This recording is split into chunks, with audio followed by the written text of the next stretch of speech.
해볼래 해. 그 따뜻한 백한 설렘이 마치 혈백같지만 you might not get it. Love from myself, but you couldn't be the one to help. Better kick it in and didn't tell who I'm tell. Get to the curb, yeah, kick that. Never kick a girl, kick where you gon' kiss now. Know you gon' miss out. Move from the top to the bottom of my knees now. Know you gotta be tight. When the night gets dark, let me be a fire. World full of lies, only truth is you. Here's a letter for me to you. 원하들 대놓고 뺐지 너 뭐라도 칼로 못 빼기 같은 세상 속 유일한 truth is you. Here's a letter for me to 따뜻한 떨림이 새벽한 설렘이 마치 해변가겠지만 you might not get it. Okay, kick to the curb, yeah, kick that. Never gonna go and kick that.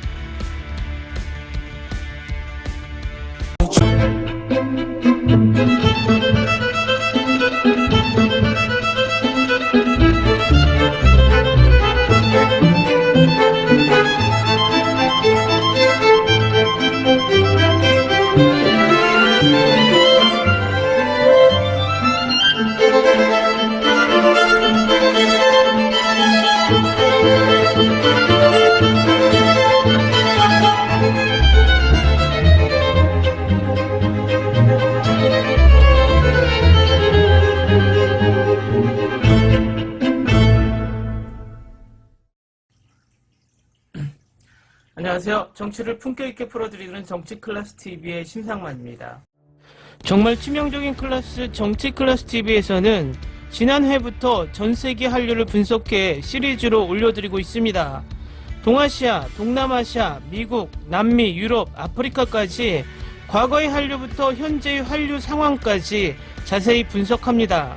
오늘은 6번째 순서로 동남아시아에 속해 있는 베트남과 태국 한류에 대해 소개합니다. 동남아시아의 경우에는 필리핀, 싱가포르, 말레이시아, 미얀마에서 한류의 인기가 많으며 태국에서는 자체 영상물의 인기가 상당히 높은 데다가 인도네시아에서도 인도 드라마와 터키 드라마가 방영되는 경우가 많기 때문에 아주 잘 나가는 것은 아니지만 그럼에도 K-팝의 엄청난 영향력을 받고 있습니다. 한국 K-웹툰도 꽤 인기를 얻는 등 상당한 인기가 있는 편입니다. 특히 K-팝의 인기는 미국과도 맞먹을 정도로 필리핀 야후에는 아예 한류, 코리안 웨이브라는 카테고리까지 있습니다. 사실 동남아시아는 사람 수도 많고 워낙 다양한 문화를 서로서로 좋아해서 그냥 한류뿐만 아니라 다 좋아합니다. 한국 대중문화뿐 아니라 일본과 중화권 대중문화, 인도 드라마를 중심으로 하는 인도 대중문화나 태국산 영상 매체도 인기가 있고 말레이시아와 인도네시아에서는 터키 드라마도 상당한 인기가 있습니다. 물론 한류에 대한 반감이 없는 것은 아닙니다.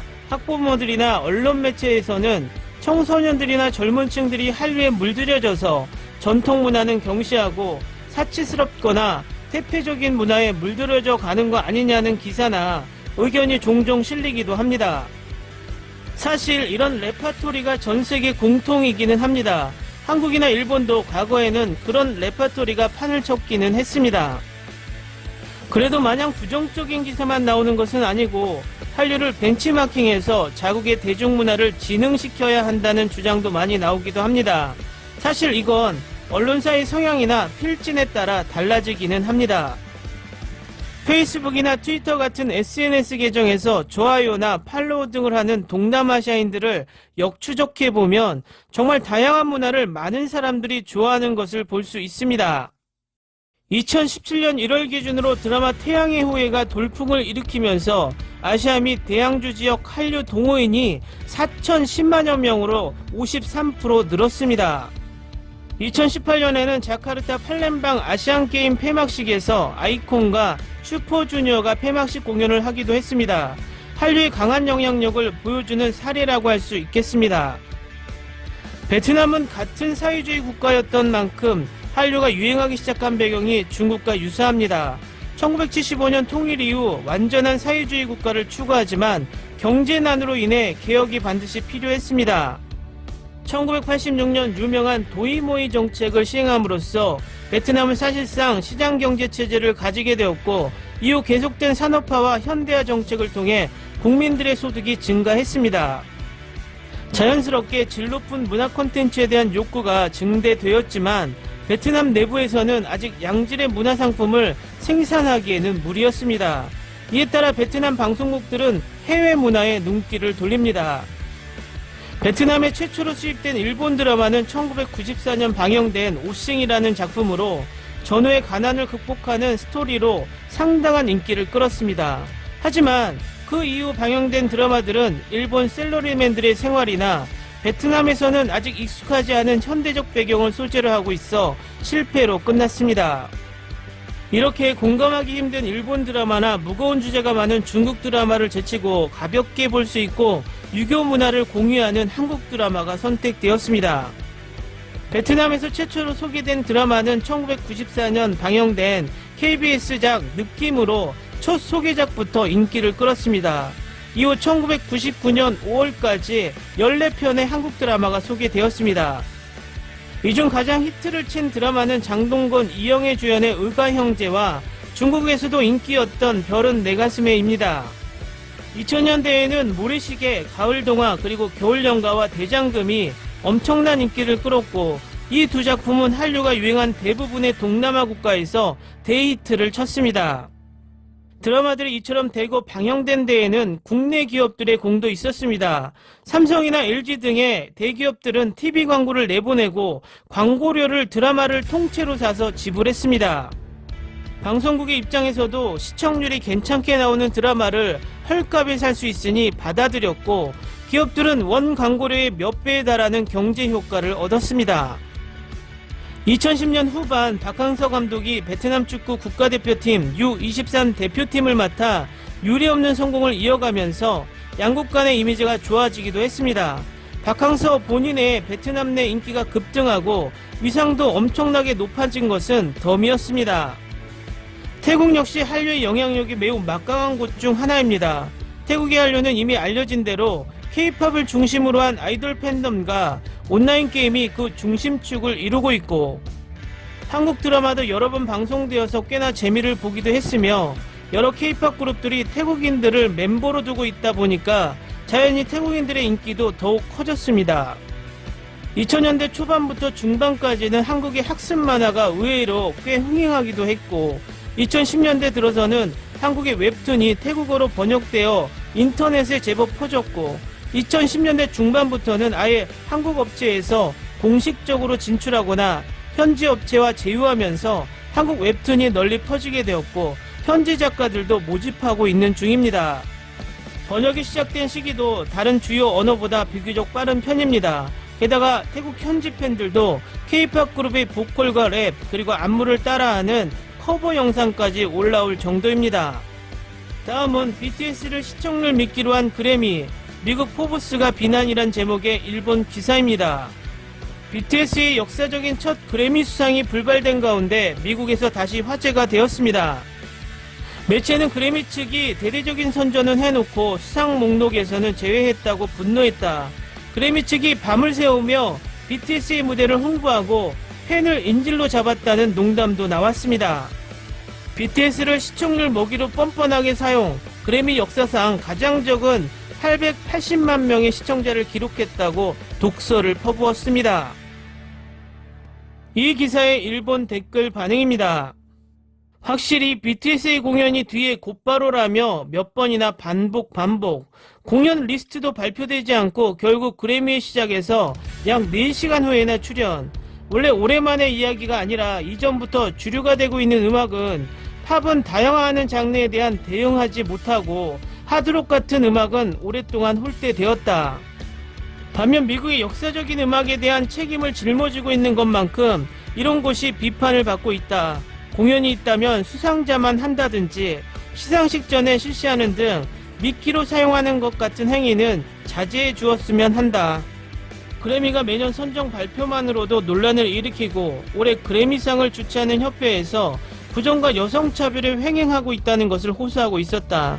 협회 최초의 여성회장이 갑자기 직무정지 처분된 것도 그래미에 대한 대중의 시선이 싸늘했었던 것이다. 그래서 포브스 기사를 쓴 작가는 그래미가 큰 팬덤을 가진 BTS를 선정하여 시청자를 끌어들이려고 했지만 그것도 수상불발, 정작 BTS의 팬만 이용하고 상은 주지 않았다고 호소하고 싶었던 것 같아요. 라이터 씨가 아미인 것처럼 보이는군요. 이런 기사를 쓴 걸 보면 우선 방탄은 잘 노력했고 올해도 기분 좋게 해줬고 어쨌든 끝난 이야기입니다. 포브스 원문 기사를 읽고 시청률 확보를 위해 BTS를 이용하고 당일 이전에 홍보에도 많은 선전을 하면서 결국 상은 주지도 않으면서 노력하게 했지만 원래 하강 기미를 보였던 시청률이 전체 평균에서 역대 최저가 되었다는 것입니다. 이런 교활한 수단을 사용했기 때문에 시청률이 오르지 않은 것도 당연한 결과를 냈고 이런 협회는 아이러니하다고 생각합니다. 이 기사는 일본어 번역이 조금 알기 어렵기 때문에 원래 기사가 더 알기 쉽습니다. 그러나 이 기자는 엄청난 K-POP 성향이 느껴지므로 BTS가 수상해야 라는 주장도 상당히 주관이 강한 생각도 듭니다. 개인적으로 미국에서 시청률 때문이라도 사용하려고 생각하고 있다니 대단하다라고 생각합니다. BTS라고 하지만 요즘 최근 서양음악이 데이트하지 않는다고 생각한다. 그래미의 침체는 미국에서 대형 팝스타가 나타나고 있지 않는 것이 원인이라고 생각한다.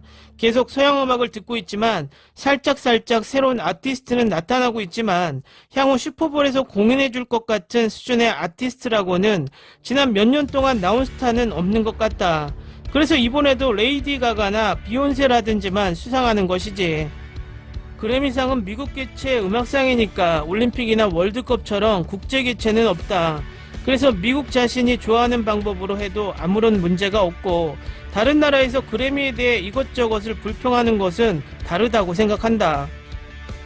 BTS가 수상을 놓친 것은 그래미 시상식 전에 발표된 것을 알고 있었으므로 더 시청률이 성장하지 않았던 거지. 공연 자체는 나중에 유튜브 등으로 보면 되니까. 왠지 칭찬인지 비방인지 잘 모르겠는 기사. 요즘 시청률의 침체에 따라서 그래미상 조처에 BTS를 기용했지만 사상 최저의 시청률? BTS가 없을 경우 더 심한 일이 있었을 거야. 수상자 발표 동영상 시청자 수는 120만 명이었는데 BTS 결과 발표가 끝난 순간 40만 명으로 줄었다는 것 같네요. 공연은 대형 건물에서 한 개뿐이고 아무래도 시청률 벌이에 사용되고 있는 것처럼 느끼게 됩니다. 다른 시상식에도 그런 취급 이제는 익숙해졌습니다만 나로서는 상 같은 건 정말 아무래도 좋고 나는 그래미를 싫어하지만 BTS 본인들이 획을 만들고 싶다라고 말하고 있기 때문에 응원할 뿐입니다. 그들이 가능한 비난받지 않고 만족할 때까지 해주셨으면 합니다. 댓글 반응 잘 보셨나요? 이번 그래미 시상식에서 BTS는 가장 뒤에 공연을 했습니다. 이 부분에서 그래미가 BTS의 명성을 이용하여 시청률에만 눈이 멀었다는 비난을 포브스에서 하고 있습니다. 어찌 보면 그래미가 그것을 의식하지 않았다고 하면 거짓말이었겠죠. 한국의 아이돌 그룹이 세계에서 가장 권위 있는 팝 음악 시상식의 시청률을 견인하는 존재가 되었다는 것은 불과 5년 전만 해도 상상할 수 없었습니다. 그만큼 한국의 K-POP 위상이 높아진 것이고 BTS가 시상을 하지 못했어도 한국인의 마음은 아마도 BTS가 당당한 수상자라는 것을 잊지 말았으면 좋겠습니다. 오늘은 동남아 한류를 소개해드렸습니다. 내일은 유럽 한류에 대해서 분석해드리겠습니다. 많은 시청 부탁드립니다. 오늘은 여기까지 하겠습니다. 오늘도 강화된 사회적 거리두기 꼭 실천합시다. 여러분의 구독과 좋아요는 저에게 큰 힘이 됩니다. 항상 시청해주셔서 고맙습니다.